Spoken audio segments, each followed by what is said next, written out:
Eran 300. Los luchadores más orgullosos y temidos de Grecia.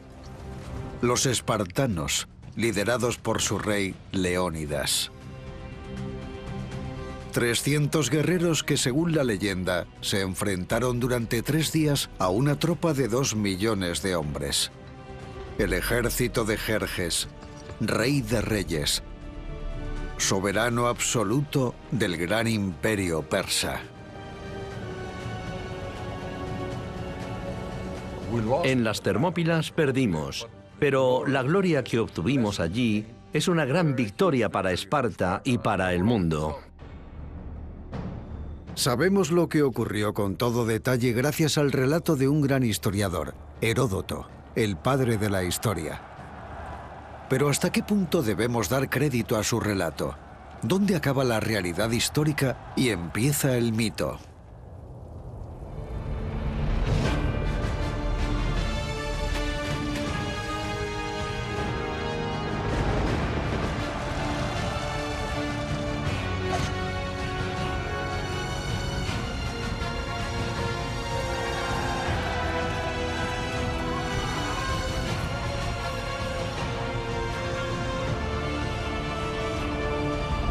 Antiguos guerreros. Colisión.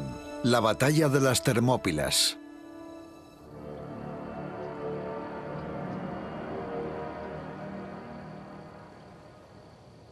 Montañas que se elevan abruptamente a lo largo de una llanura aluvial rodeada por el mar. Aquí, las aguas termales brotan de la roca, para deleite de los bañistas que no se amedrentan ante el fuerte olor a azufre que desprenden. Estos manantiales son los que han dado nombre al lugar, Puertas Calientes, en griego antiguo, Thermopylae. Un angosto paso en el noreste de Grecia, a lo largo del Golfo Malíaco, a orillas del mar Egeo. Un desfiladero encajonado entre el mar y las montañas, donde se libró la batalla de las Termópilas.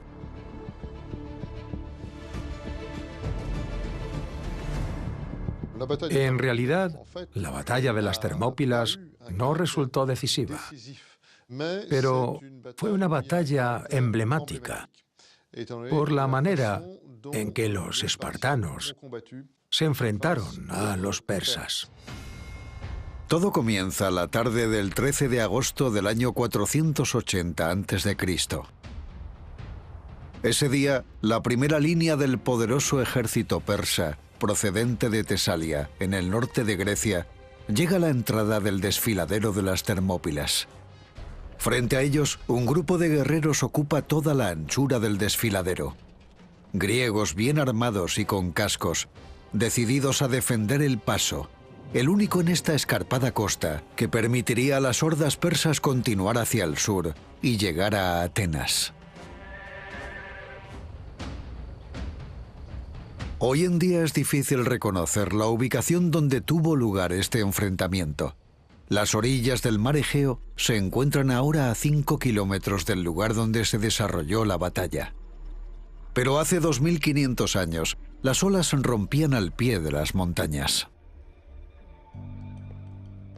Constantino Lagos es historiador experto en historia militar. Durante los últimos 15 años ha estudiado las guerras médicas que enfrentaron a griegos y a persas en el siglo V a.C. Aquí vemos una reconstrucción del paisaje de las Termópilas en el 480 a.C. Se puede apreciar que el mar estaba muy cerca de donde se libró la batalla que tuvo lugar aquí. Y también vemos el paso que los persas tuvieron que atravesar para llegar a las Termópilas. La estrechez de este paso es una oportunidad para los griegos. Es un cierre natural, perfecto para bloquear el avance de los persas con inferioridad numérica. En el año 480 a.C., esto estaría cubierto por el mar. Así se explica que las fuentes escritas se mencionen persas cayendo al mar. Caen al mar durante la batalla, lo que demuestra claramente que el paso no estaba aquí abajo. Las fuentes escritas a las que se refiere Constantinos proceden de un único autor, el griego Heródoto. Su principal obra, Las Historias, fue escrita unos 40 años después de las Termópilas y recoge un relato detallado y preciso de la batalla. Pero por exacto que sea, ¿es fiel a la realidad?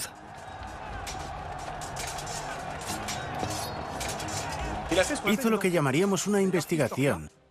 De hecho, en la raíz de la palabra historia aparece la palabra saber.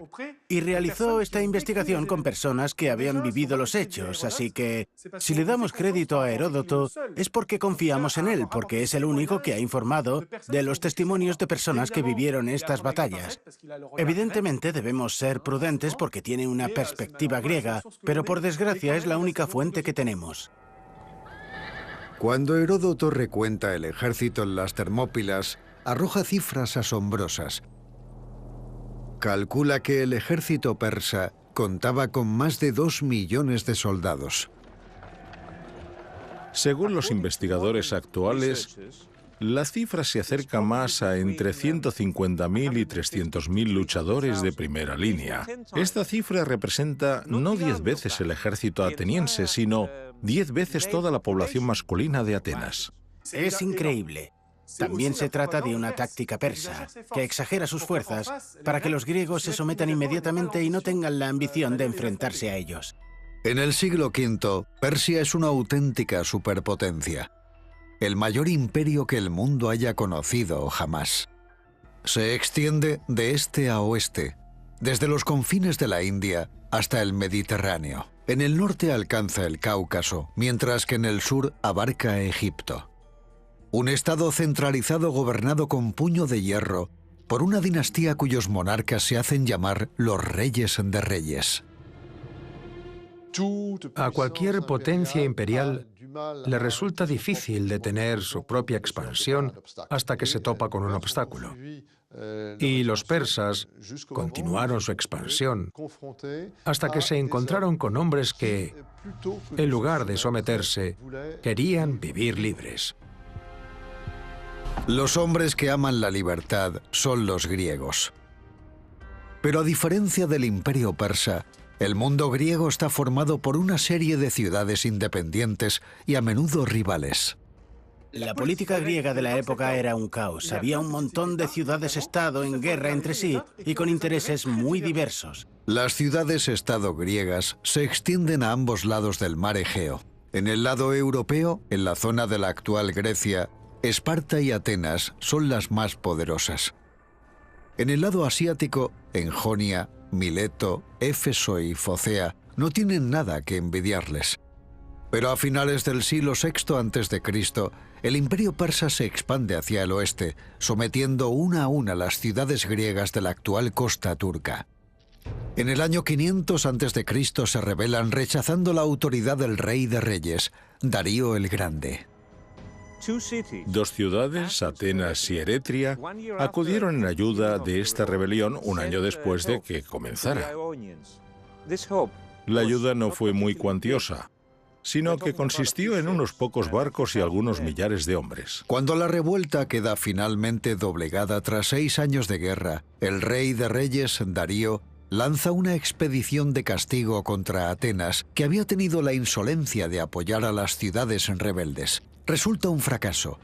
Nada más desembarcar, los atenienses atacan a los persas en maratón, y estos deben retirarse precipitadamente. La derrota persa convirtió a Atenas en una ciudad heroica y gloriosa, y todo el mundo compartía esa opinión. Hay poemas de aquella época que dicen: Atenas brilla de gloria gracias a Maratón. Pero los persas aún no habían terminado. Y Darío dispuso de una nueva expedición, pero esta vez mucho mayor, siempre contra Atenas. Pasarían 10 años antes de que esta nueva expedición se pusiera en marcha. En ese tiempo, Darío muere. Cuando el ejército persa se pone en marcha, en el 480 a.C., es su hijo Jerjes, el nuevo rey de reyes, quien lo dirige y llega hasta las Termópilas. Este gigantesco ejército está formado por tropas procedentes de todo el imperio. Además de los propios combatientes persas, egipcios y etíopes, se mezclan con jinetes escitas del Cáucaso, bactrianos de Afganistán e hindúes del norte de la India. Un grupo muy heterogéneo, cada uno con su propia cultura de combate, su logística y sus armas. Los persas disponían de un equipamiento que les colocaba en desventaja frente a los griegos, sobre todo porque sus lanzas eran más cortas. Si sus lanzas son más cortas, significa que eran menos expertos en la guerra, ya que es mucho más difícil blandir con precisión una lanza larga que una lanza corta. Los guerreros griegos, armados con lanzas más largas, que se enfrentan a las miríadas persas, son las tropas de élite de las ciudades griegas, los hoplitas. Un hoplita era un ciudadano guerrero que luchaba por su ciudad. Se pagaba su propio equipo, y en la antigüedad, cuando las ciudades-estado griegas eran independientes unas de otras, el hoplita defendía su ciudad y su sistema político. Son los luchadores principales de todas las ciudades. No existe una ciudad griega sin un hoplita, imposible. Un hoplita es aquel que posee una panoplia. Panoplia, es decir, un equipo de combate completo. En primer lugar, las armas. Una lanza larga de 2 puntas, muchas veces acompañada de una espada corta, y los elementos de protección que forman una verdadera armadura. Polainas de bronce, llamadas némides, coraza, escudo, casco. Muy pocas de aquellas panoplias han perdurado en su totalidad, pero muchas pueden verse en varios museos, como el de Mugan, en Provenza, que posee la mayor colección privada de armamento antiguo del mundo.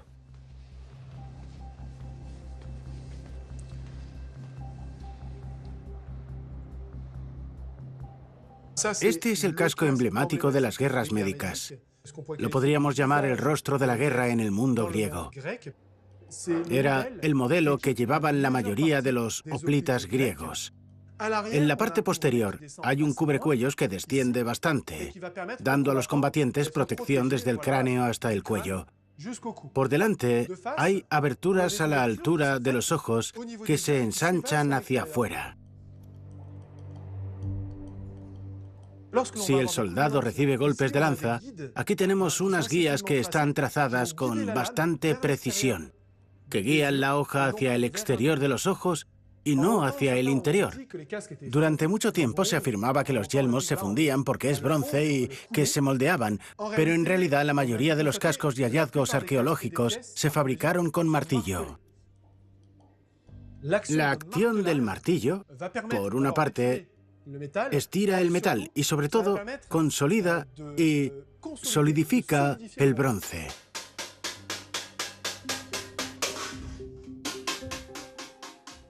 Estiran el metal para que el casco sea más ligero, porque si supera cierto peso, puede causar problemas en el cuello. Y además permite modificar y adaptar cada casco en función del soldado. Dimitris Alexandrou trabaja para los grandes museos arqueológicos de Grecia. En su taller intenta desentrañar los secretos de los antiguos armeros, reproduciendo sus herramientas y recreando sus técnicas. El punto de partida de un casco es una simple placa de bronce como esta, que tiene que trabajarse a martillazos durante cientos de horas. Empiezas a golpear así, en círculo, hasta que obtienes este resultado. Y para llegar a esta forma hacen falta otros 80.000 golpes de martillo. Se utiliza este tipo de yunque y golpeas en círculo así. Una vez terminadas, las obras de Dimitris se exponen en diversos museos. Pero sobre todo esta práctica experimental permite a los arqueólogos e historiadores comprender mejor el uso del equipamiento hoplita. El equipamiento de los antiguos griegos era ergonómico. Habían estudiado el cuerpo humano. Por ejemplo, utilizaban la anatomía del cráneo para fabricar sus cascos. El casco se convertía así en una extensión de su cuerpo.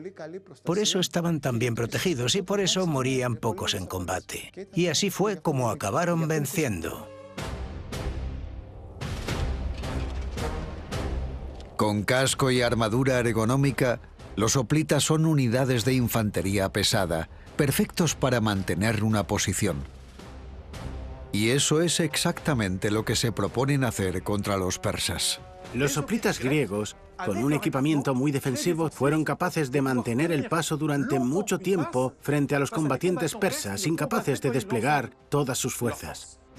Habían aprendido la lección de Maratón: no enviar nunca caballería a este tipo de terreno. Y sobre todo no podían utilizar todos los arqueros o lanceros. Al fin y al cabo era un muro impenetrable, así que había que enfrentarse en combate cuerpo a cuerpo.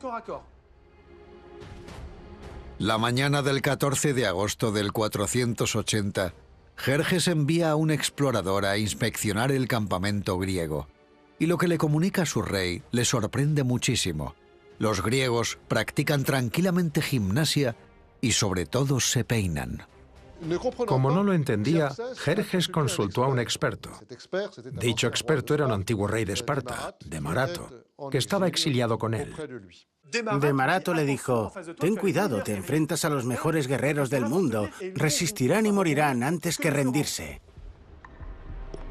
Aquellos guerreros dispuestos a morir, aunque se peinan tranquilamente, son espartanos, los hoplitas más temidos de toda Grecia. Los espartanos se peinan antes de morir, porque saben que van a morir, y lo hacen para que sus cadáveres sean bellos. Cuanto más bello era el cadáver, consideraban que más respetable era el hombre que había muerto. ¿Por qué Jerjes se enfrenta a Esparta y no a Atenas, si acude a vengar a su padre Darío, al que los atenienses habían derrotado 10 años antes en la batalla de Maratón? Se debe a que por primera vez en su historia, las convulsas ciudades griegas se unen ante la amenaza, ya que el tamaño del ejército de Jerjes da a entender que quiere conquistar toda Grecia. Los griegos pensaron: ahora nos amenaza a todos, de modo que las ciudades envían embajadores al istmo de Corinto, donde mantienen una asamblea para decidir qué hacer. Al finalizar la asamblea, se funda la Unión Panhelénica. 31 ciudades-estado deciden unir sus fuerzas contra la invasión persa. Los persas, cuyo ejército avanza desde el noreste, rodean el mar Egeo para atacar Atenas y, más allá, el Peloponeso. En el mar, una flota de 1.200 barcos sigue un rumbo paralelo. Claramente superados en número, los griegos solo tienen una solución. Deben aprovechar la accidentada topografía del país para bloquear el avance de Jerjes, cueste lo que cueste. En el mar, el cabo de Artemisión ofrece la mejor opción. Un estrecho paso entre la isla de Eubea y el continente a la entrada del Golfo Maríaco, donde la flota persa no podrá desplegar todo su poder. Y justo enfrente, al oeste, hay un paso obligado en el camino hacia el sur: las Termópilas. Aquí es donde los griegos tendrán que enviar su flota y su ejército. Las operaciones terrestres y marítimas estaban perfectamente complementadas. Los que estaban en el mar necesitaban saber lo que ocurría en tierra, y los que estaban en tierra necesitaban saber lo que pasaba en el mar. Según Heródoto, 271 navíos de guerra, la mitad de ellos aportados por Atenas, se dirigen hacia el norte para cortar el paso a la flota persa. Al mismo tiempo, las tropas terrestres parten hacia las Termópilas. Hay muchos detractores de esta estrategia que se niegan y demoran un poco su actuación. ¿Y qué pretexto utilizan? La celebración de los Juegos Olímpicos para afirmar que hay dioses a los que tener, más que a los invasores. Así que primero honramos a los dioses y luego nos enfrentamos a nuestros adversarios. En la antigua Grecia, los Juegos Olímpicos son mucho más que una competición deportiva. Tienen un carácter religioso y sagrado. Y sobre todo, son un periodo de tregua en el que las ciudades tienen prohibido tomar las armas. Con este pretexto, las ciudades reticentes consiguen que el ejército que parte para defender las Termópilas se vea reducido a apenas 7.000 guerreros, de los cuales solo 300 son de Esparta. Sin embargo, la expedición está al mando de un rey espartano. Es muy interesante observar que todos los griegos reconocen a Esparta como la gran potencia. Nadie intenta siquiera oponerse a la idea de que un rey espartano lidere el ejército griego. El rey de Esparta es Leónidas. Él se pone al frente de los hoplitas en la entrada del desfiladero cuando llega el ejército de Jerjes. La batalla no comienza inmediatamente. Durante 4 días, los guerreros permanecen en sus posiciones. Jerjes parece convencido de que ni siquiera tendrá que luchar. Cuando Jerjes les exigió a los griegos que entregaran sus armas, Leónidas respondió de un modo muy lacónico, con frases muy cortas y contundentes. Se dice que respondió: Molón la ve, ven y cógelas. Leónidas pertenece a una de las 2 dinastías reales de Esparta, por lo que se le supone descendiente del semidios Heracles. Sin embargo, no estaba destinado a ser rey. Llega al trono en el 489 a.C., tras mandar encarcelar a su predecesor, que también era su hermanastro. A pesar de esta cuestionable toma de poder, Leónidas inspira un gran respeto, tanto entre los ciudadanos de Esparta como entre los de otras ciudades. Leónidas tenía una fuerte personalidad. No era un mero rey, era un auténtico líder, y los espartanos le obedecían. Desde luego por ser su rey, pero sobre todo por su personalidad. Leónidas, nuestro heroico rey, era el resultado perfecto del sistema político y educativo de Esparta. Como todos los chicos de Esparta, Leónidas tuvo que someterse de niño a la agogé, la dura educación espartana.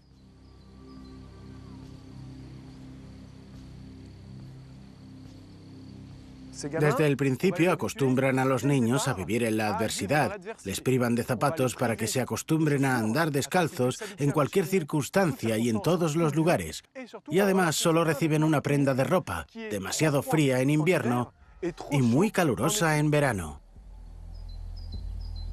Las ruinas de la antigua ciudad aún conservan las cicatrices de una educación basada en la intimidación y las privaciones, como aquí, frente al templo dedicado a la diosa Artemisa, donde se celebraba un rito de iniciación al que debían someterse todos los jóvenes espartanos. Llevan a los chicos espartanos a la entrada del templo y tienen que ir a buscar un queso al interior. El problema es que por el camino y dentro del templo hay hombres armados con látigos que van a golpearles a su paso, impidiéndoles llegar hasta el queso.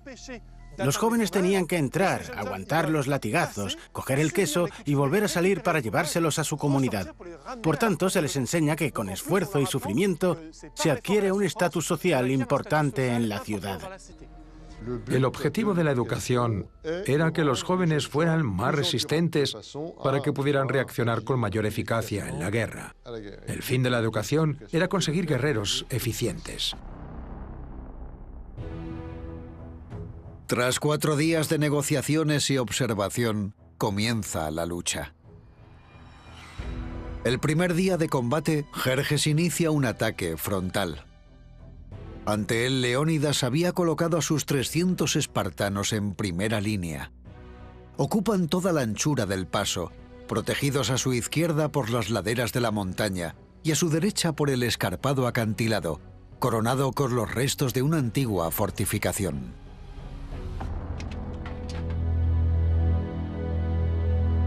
Una de las principales bazas de los persas eran sus arqueros, por lo que es muy probable que el ataque comenzara con una lluvia de flechas sobre los guerreros griegos, un episodio que se menciona en el relato de Heródoto.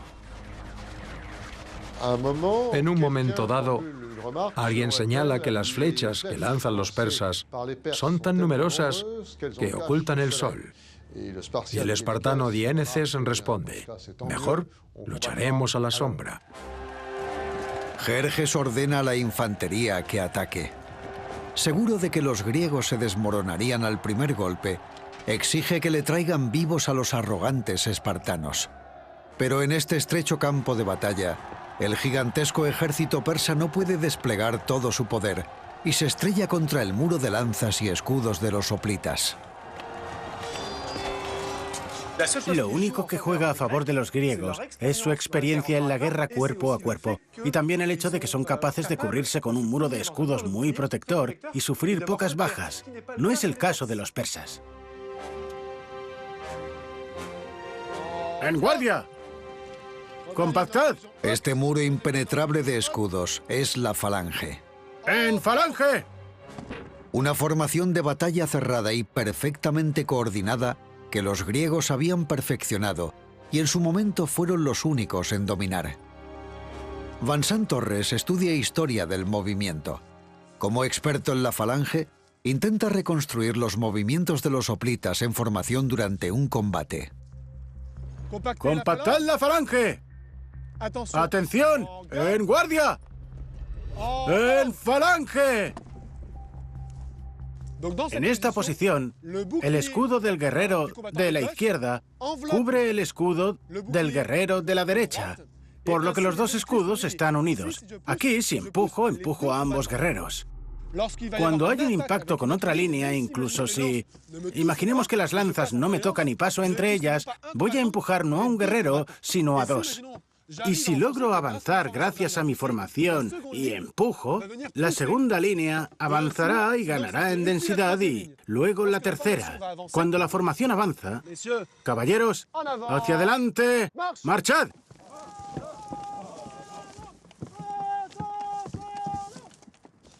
En esta formación, la persona más expuesta es el jefe de la misma porque está a la derecha. Todas las personas de la derecha tienen su flanco expuesto y solo una persona de la formación está totalmente expuesta. Es el lugar de honor, ahí se sitúa Leónidas en la batalla de las Termópilas. Una a una, las oleadas del ataque persa se estrellan contra las falanges griegas, que no ceden ni un palmo de terreno.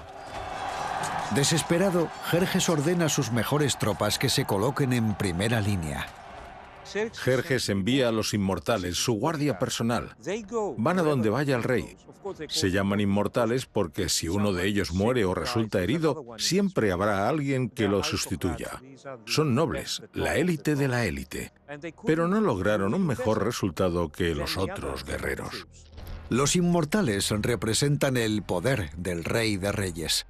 Todo el imperio les teme, pero 10.000 inmortales no logran deshacerse de unos cientos de espartanos que defienden el paso. Para Jerjes es una humillación personal y una situación peligrosa.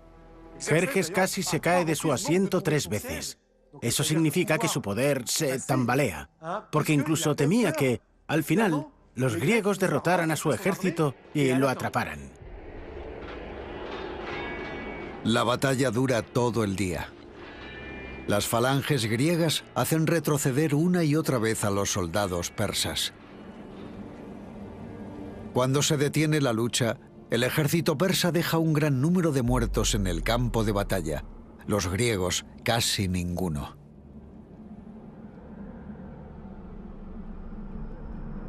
La batalla se reanuda a la mañana siguiente. Los griegos no tienen a los mismos soldados luchando en primera línea de la mañana a la noche. Los combatientes griegos descansan, mientras que los persas no consiguen romper sus líneas. El relato de Heródoto no da ningún detalle de los combates del segundo día de batalla. Tan solo señala que los persas no fueron más afortunados.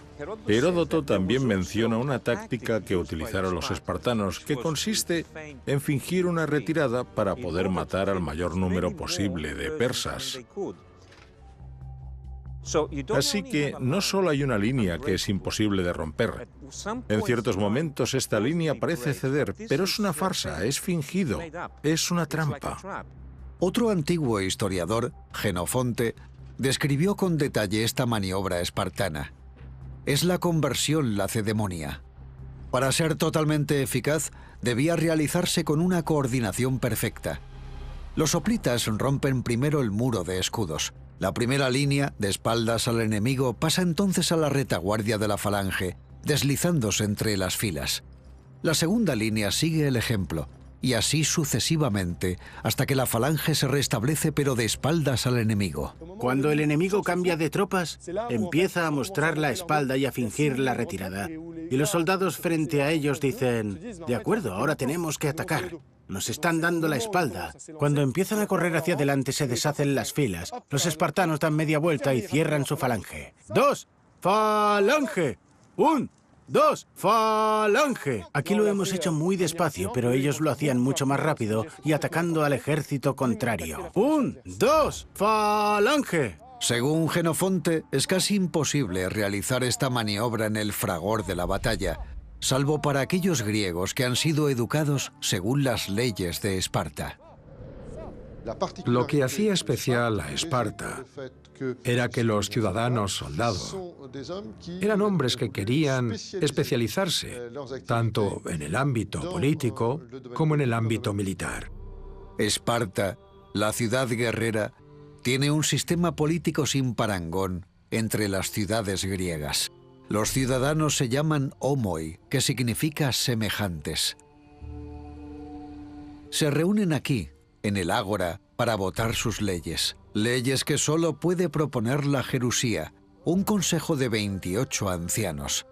5 magistrados elegidos anualmente se encargan de que se cumplan las leyes.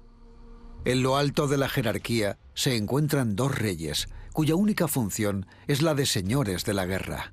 Dentro de Esparta se crearon leyes para fomentar una especie de cohesión marcial total. Hubo una redistribución del terreno, una especie de organización socialista que dividió toda la región alrededor de Esparta en 9.000 parcelas, y todas las personas recibieron una parcela de igual valor. Parcelas para que las cultivara mano de obra esclava, los hilotas, ya que a cambio de la generosidad de la ciudad de Esparta, los ciudadanos tenían prohibido trabajar, comerciar o enriquecerse. Era una vida militar, en la que los ciudadanos lo compartían todo, hasta las comidas que estaban obligados a tomar juntos. Los espartanos se dedicaban exclusivamente a prepararse para la guerra, su única razón para vivir y morir. Górgopas en Polemos. Aquí hay lápidas con los nombres de los soldados caídos en combate. En Esparta, solo los hombres que mueren luchando y las mujeres que fallecen en el parto pueden tener sus nombres grabados en la lápida. ¿Por qué? Porque se consideraba que esas personas habían dado su vida por la ciudad. Los hombres en la guerra y las mujeres al dar a luz a futuros guerreros que también morirían en la guerra.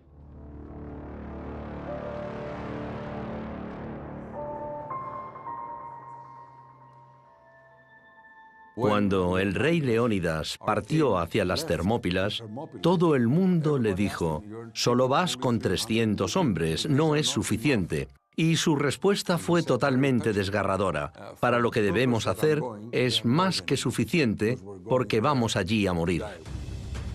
Sin embargo, al atardecer del segundo día de batalla, Leónidas y sus hoplitas controlan las Termópilas. Jerjes, impotente, ordena a sus tropas que se retiren. Su única esperanza es que su flota, que sigue un rumbo paralelo al de su ejército en el mar, consiguiera rodear a los griegos y que desembarcaran refuerzos para atacarlos por la retaguardia. Pero una flota griega liderada por los atenienses bloquea el cabo de Artemisio y les impide el paso. Incluso antes de enfrentarse a ellos, los barcos persas se vieron envueltos en una enorme tormenta que destruyó un tercio de los navíos. Cuando por fin comienza la batalla naval, los persas, exhaustos y desorganizados, son incapaces de romper el bloqueo griego. Tras 3 días de lucha encarnizada, sin un claro vencedor, deciden rodear la isla de Eubea por el oeste y dirigirse hacia el sur. Heródoto nos relata que empiezan a surgir dudas en el bando persa y Jerjes, que ya no puede contar con el apoyo de su flota, no está tan seguro de su victoria. Sin embargo, en ese preciso momento, en la tarde del segundo día, el destino se decanta a su favor. Se produce una intervención casi divina que le permitirá evitar a su adversario. En el campamento griego hay un traidor. Un griego, el infame traidor que menciona Heródoto, les mostró un paso en las montañas. Un paso que podría permitir a las fuerzas del ejército persa atacar por la retaguardia a los griegos en las Termópilas. Los griegos conocen este paso. Leónidas incluso envió tropas allí al comienzo de la batalla para defenderlo. Se tarda unas 10 horas a pie en recorrer este camino hasta las Termópilas. Al caer la noche, un grupo de luchadores persas se pone en marcha, guiados por el traidor. Sabemos que los inmortales estaban allí porque Hídarnes, su líder, dirigió esta expedición. Así que los inmortales iban acompañados de unos 20.000. Pero mientras avanzan por el sendero, las tropas de Jerjes se encuentran con el destacamento que Leónidas envió allí. 1000 hoplitas les plantan cara, alertados por el ruido de los pasos del ejército persa. Cuando vieron venir a los 20.000 persas, pensaron que venían a enfrentarse a ellos. Así que se agruparon para luchar y morir. Adoptaron una posición defensiva, pero los persas los dejaron atrás para alcanzar su objetivo, que era la costa. Descendieron la montaña y alcanzaron a los griegos por la retaguardia. Los hoplitas, a los que los arqueros persas mantienen a raya, consiguen no obstante enviar un mensajero a Leónidas. En cuanto recibe la información, Leónidas toma una decisión radical. ¿Qué hace Leónidas? Lo que cualquier líder de guerra habría hecho. Tomó una decisión muy pragmática. Opta por abandonar la posición porque ya no tenía sentido mantenerla. No va a sacrificar a sus hombres por nada. Leónidas envía a todos los hoplitas a Atenas, evitándoles una muerte segura. Serán más útiles vivos para defender la ciudad. Todos, menos los 300 espartanos que les acompañan, se quedarán y lucharán con él hasta el final. Recibió órdenes. Su ciudad le ordenó mantener la posición, así que mientras no se ordene lo contrario, no puede incumplir las leyes de Esparta. También pudo influir en su decisión una profecía del oráculo de Delfos antes de la batalla. En esta guerra, o Esparta perdería un rey, o sería destruida. ¿Mito o realidad? Hay una cosa clara. La mañana del tercer día de batalla, Leónidas y sus 300 espartanos deciden quedarse y luchar hasta la muerte contra la multitud de persas que ahora se preparan para atacarles por 2 flancos a la vez. Heródoto apunta que, junto a los espartanos, también había tespios y había beocios.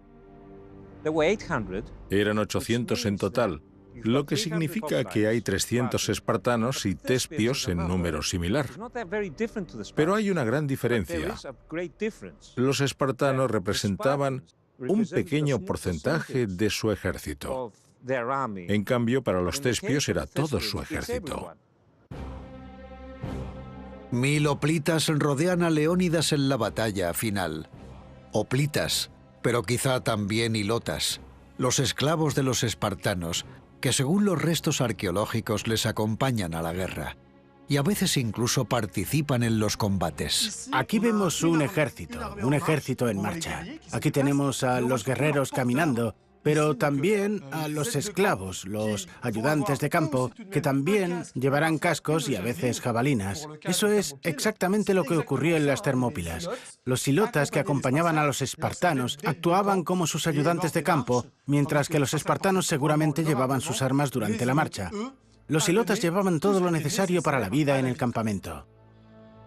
No sabemos cuántos silotas había en las Termópilas, pero lo que sí es seguro es que el último día de la batalla los griegos eran mucho más numerosos que los 300 espartanos que evoca la heroica leyenda de Leónidas.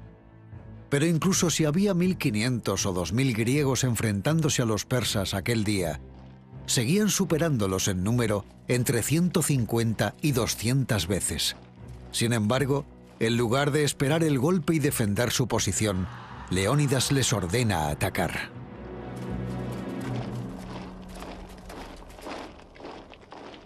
Cuando vio que el ejército que lo rodeaba se acercaba por detrás, lanzó todas sus tropas en un ataque frontal contra el campamento de Jerjes. No se limitó a defenderse, contraatacó. Aunque la ofensiva de Leónidas está condenada al fracaso, no fue un último gesto de valentía, sino una decisión táctica perfectamente calculada. Al dirigir este ataque hacia el norte, obliga a las tropas que llegaban por el sur a perseguirle. Y al hacerlo, protege la retirada del resto de los griegos, a los que había echado unas horas antes. La lucha fue tan encarnizada que el rey Leónidas murió en el enfrentamiento, incluso antes de que sus adversarios lo sobrepasaran. Con ello, cumplió la profecía que se anunció sobre Esparta. Los espartanos creen, o al menos en el relato de Heródoto, que salva a Grecia con su sacrificio. Tras una dura lucha cuerpo a cuerpo, los griegos consiguen recuperar su cadáver y se retiran a Colonos, una pequeña colina situada al sur, en la salida del desfiladero de las Termópilas. Aquí es donde Heródoto sitúa la batalla final, que describe de la siguiente manera. Allí se defendieron con sus espadas, los que aún las tenían, con las manos y con los dientes. Y cuando solo quedan los últimos, los rematan con flechas. Ahí termina todo. Esta cita es muy famosa. Ve, caminante, y dile a los espartanos que aquí, obedientes a sus leyes, yacemos. Tras la batalla, Jerjes pide que identifiquen el cadáver de Leónidas. Cuando lo encuentra, lo decapita y manda que coloquen la cabeza del rey muerto en una estaca. Luego parte de nuevo hacia el sur, a Atenas. Cuando entra en la ciudad, está vacía. Gracias al sacrificio de los espartanos en las Termópilas, habían evacuado a sus habitantes. Furioso, Jerjes manda masacrar a los pocos atenienses que se habían negado a huir y arrasa la Acrópolis. Unos días después, los barcos griegos destruyen la flota persa en Salamina. Y al año siguiente, en Platea, los hoplitas de todas las ciudades griegas derrotan definitivamente al ejército de Jerjes. Un resultado inesperado que las agitadas ciudades griegas solo pudieron conseguir gracias a los 3 días que Leónidas y sus hoplitas conservaron las Termópilas. Perdimos en las Termópilas, pero la gloria que ganamos allí es una gran victoria para Esparta e incluso para el resto del mundo. El imperio persa nunca volvió a Grecia. Y 2500 años después, el nombre de Leónidas sigue representando la eterna lucha entre la libertad y la opresión.